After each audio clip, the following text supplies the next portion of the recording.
Inflation, high interest rates, and a microchip shortage that brought auto manufacturing to a grinding halt are just a few factors creating an incredibly tough market for anyone looking to buy a car. News 19's Kelly Smith sits down with the BBB to get tips on buying a car in the seller's market. If you're in the market for a new or used car, you may need to approach the process differently than in the past. Lindsay George with the Better Business Bureau is joining me now with some tips. So the first thing I want to ask you about is financing.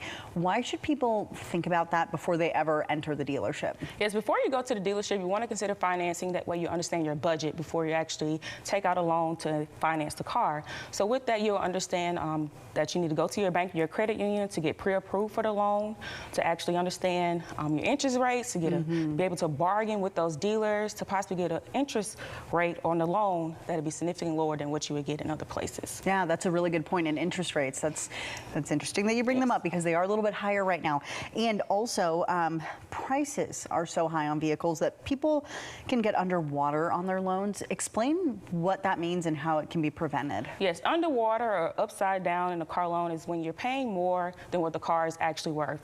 And most cars, they're selling more than what their sticker value is nowadays. And so consumers are more than likely going to go ahead and take out that loan. But if you do, you want to understand that the process of buying a car, those cars are depreciating in value in terms as soon as you drive them off the lot. So if you were to have your car stolen or in a wreck and it's totaled, you may be paying for a car that you no longer have. Oh my goodness, and that would be so tough. Yes. And again, is there a good way to prevent that?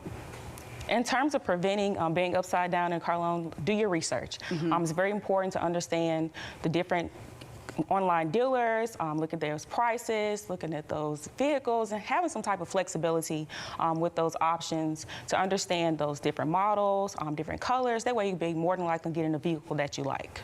Yeah, and you know, like you were saying, if those cars decrease in value right when you drive off the lot, you don't want to get one that does that immediately. Yes. Great tip. And haggling and getting discounts aren't something that, aren't quite the same anymore. But there is something that can help give drivers or people in the market for a new car a little bit more buying power. What is that? Yes, your used car trade-in more than likely is worth more than the value it would have done pre-pandemic. So if you were to trade in that car, it may give you a little leverage in terms of your selling price on that vehicle. And what should people keep in mind if they're going to order a car? If you order a car, be prepared to wait at least 6 weeks or longer if the car is in high demand. All right, and people can also buy their lease. Explain that process and why that actually might be a really good idea right now. Yes, so when you sign your lease contract, that particular price that they have listed as your final price that'll be once your lease is finalized, it may be a great opportunity to go ahead and buy that car because it may be below market value at the time. So if you have that opportunity, take advantage of it right away. Yeah, because that price might not be the same if you were going to get that same car on a dealership that you hadn't already leased. Really good tips, Lindsay. Yes. Thank you so much. You're welcome. And if you have any consumer questions or concerns, you can contact the Better Business Bureau of North Alabama. The Taking Action hotline number is 256-850-0719.